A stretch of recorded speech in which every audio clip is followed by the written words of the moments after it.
One city built in a straight line, a footprint of just 34 square kilometers, yet approximately 9 million residents, no cars, and it's in the middle of the desert. This is the Line, a megacity that stretches across the desert from the Red Sea deep into the mountains.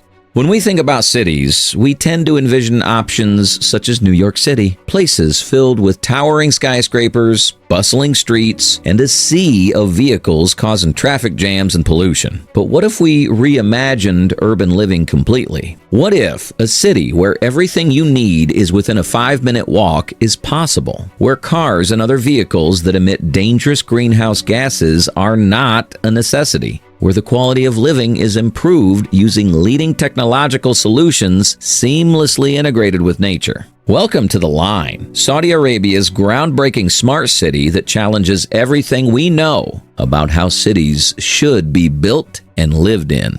The Line is a planned smart city located in NEOM in the Tabuk province of Saudi Arabia. Unlike many cities, the city is designed to have no cars, streets, or carbon emissions. Strange, right? After all, why would anyone want to live in a city where hitching a ride in your own car isn't even a possibility? Well, for starters, the Line wasn't made to be just an ordinary city. This linear settlement is best described as a radical experiment in urban design. Saudi Arabia's jab at creating a unique, never-seen-before settlement that will feel curious. But what exactly was the plan? In recent years, Saudi Arabia has made it a goal to diversify the country's economy away from oil dependency and foster advanced, sustainable urban development. This goal is part of Saudi Arabia's ambitious Vision 2030 plan. To make this possible, the country planned to pay attention to other aspects of its economy, including urban living and real estate. On January 10, 2021, Crown Prince Mohammed bin Salman publicly announced the first major step toward actualizing the Vision 2030 plan, building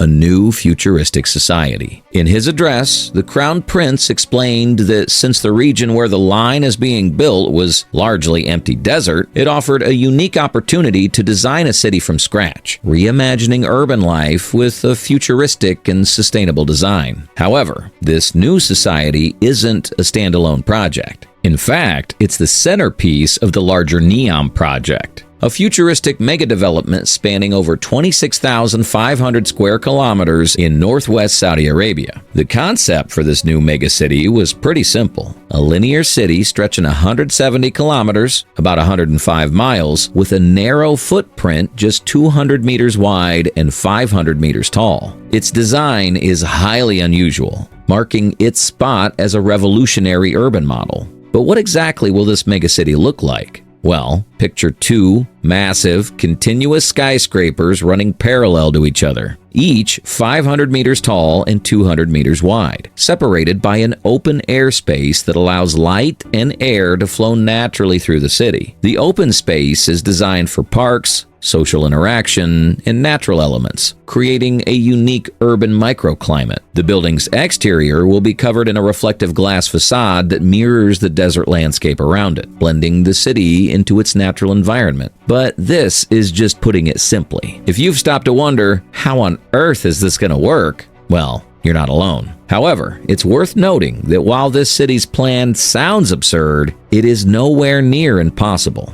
In fact, it draws historical inspiration from earlier linear city and vertical city ideas from urban planners and architects dating back to the late 19th and 20th centuries. One notable example is Arturo Soria's plan for what a vertical building should look like. In 1882, Soria, a Spanish urban planner, imagined a linear city based on innovative use of the tramway. Years later, in the 1950s, the French architect Yona Friedman proposed the concept of an integrated, modular, and vertical spatial city. The goal of this plan was to solve the problem of urban sprawl, but the idea remained an intellectual curiosity. Finally, in the 1960s, an Italian avant-garde group presented a project described as the Continuous Monument. This group described their plan as an architectural model for total urbanization. Their goal was to cover the entire Earth, but without any feasibility or real utility. These plans, in one way or another, represented a step toward smart living.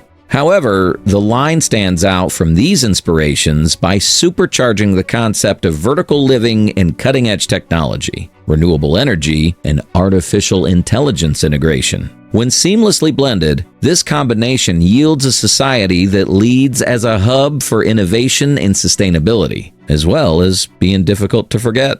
Following Saudi Crown Prince Mohammed bin Salman's announcement of this new project, groundbreaking began. So in 2030, we're going to reach the full capacity of the existing infrastructure of Saudi Arabia. That's raises very important question that we need to create new city. The location chosen was a largely empty desert, a decision made because the region offered a unique opportunity to design a city from scratch. Earthworks began in late 2021 with the intention to complete an initial central segment by 2030 and the full 170-kilometer project by 2045. In early 2022, initial construction commenced, including excavation along the full 170-kilometer site. This involved digging deep foundations into shifting desert sands, supporting millions of tons of steel and glass, and assembling modular sections with surgical precision, all while navigating desert terrains and battling heat that can reach 50 degrees Celsius. By October, construction was well underway, with Saudi Arabia commissioning a SAR 700 million,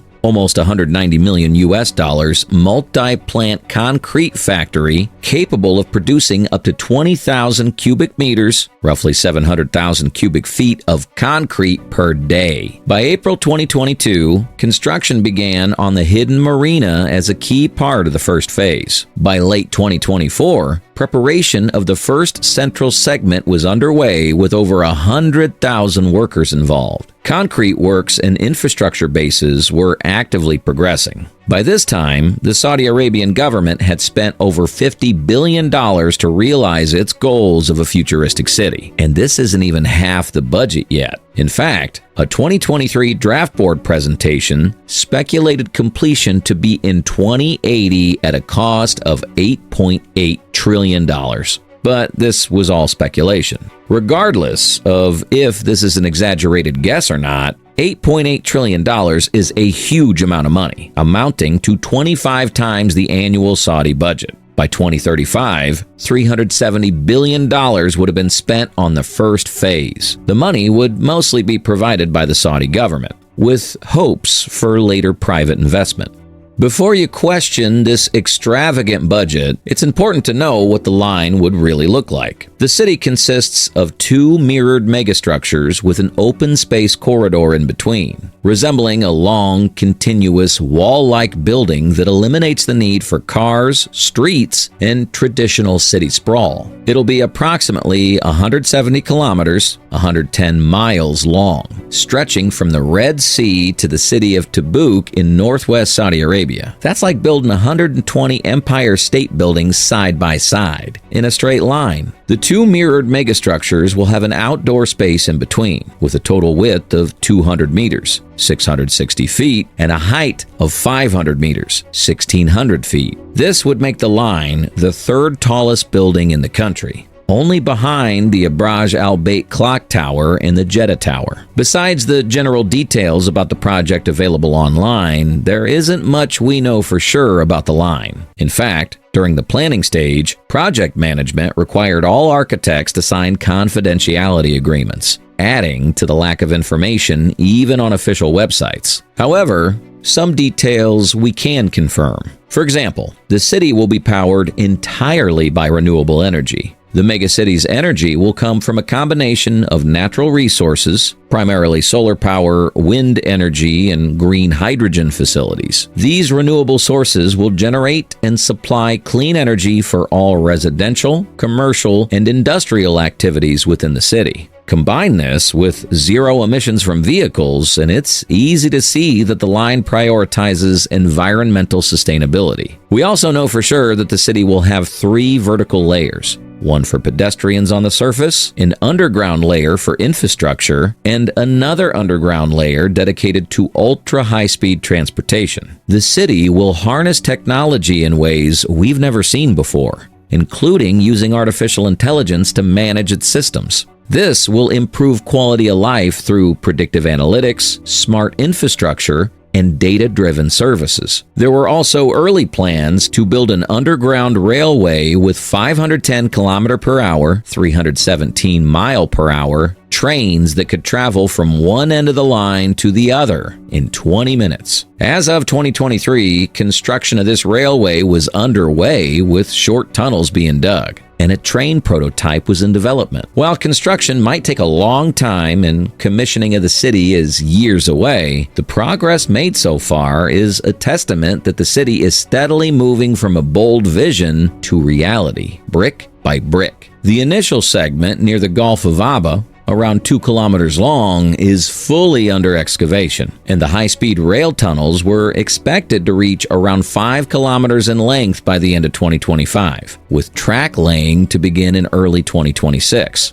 For a city that'll have a relatively low-footprint urban design, autonomous mobility, and a high-density, low-impact model, the line will mean a transformative shift for Saudi Arabia on multiple fronts. Firstly, the line is a flagship part of Saudi Arabia's Vision 2030 to move away from reliance on oil exports by diversifying into new industries like technology, tourism, renewable energy, and sustainable urban development. When completed and operational, the city is projected to contribute tens of billions of dollars to Saudi Arabia's GDP by 2030 and beyond. This will complement and improve the economy, attracting investments in technology, tourism, renewable energy, and advanced manufacturing sectors, while fueling the growth of emerging industries. The line will also position Saudi Arabia as a global leader in sustainable urban development and smart city technology. This will be possible due to the use of renewable energy in powering the city, as well as the preservation of 95% of NEOM's surrounding natural environment and biodiversity due to the city's very narrow footprint. This advantage is one that will not only ensure environmental stability, but also has the potential to attract international businesses, startups, and talent, strengthening the kingdom's global competitiveness. The line will spur skills development and job creation. The project aims to create approximately 460,000 new jobs. Many of these jobs will be high-skill roles in innovation, clean energy, biotechnology, and digital sciences. These jobs will contribute greatly to Saudi Arabia's economy, building a futuristic workforce that aligns with Saudi Vision 2030 goals. All signs point to show that if the line is successful, it could rewrite the rules of urban planning for the entire planet. Following its success, cities will grow upward instead of outward. The need for transit will disappear. Many cities will emulate the line's automated features and possibly shrink their carbon footprints. But what if it fails? As impressive as the future of the line seems, the vision comes with questions. Can such a narrow city handle real-life traffic flow? What about ventilation, sunlight, and waste management for millions of people? And then there's the cost of over $500 billion in a country still very much dependent on oil. Across its life cycle, the line has seen its fair share of challenges and backlash, even as early as July 2021, when Ben Salman, chairman of the NEOM board of directors, released a statement and promotional video on the ongoing project. During its design stage, questions were raised about the merits of the design and environmental issues. Many were concerned the megacity might create a dystopian and artificial facility. There are also concerns about disregard for human rights. The line is designed to be a smart city involving extensive data collection.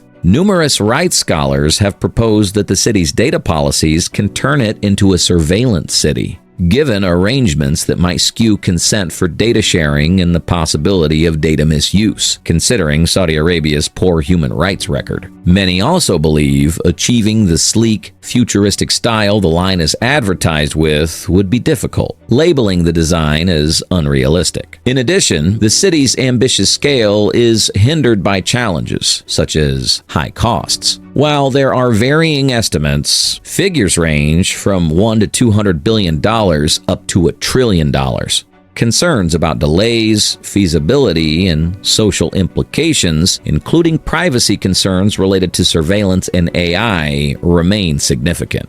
While Saudi Arabia has yet to explicitly address these concerns, we can only hope there's a plan in place to carefully manage the project's many challenges. The line is a bet on the future of Saudi Arabia, a gamble that technology, design, and money can reshape civilization itself. But here's the question: are we witnessing the birth of tomorrow's city or the biggest mirage in history?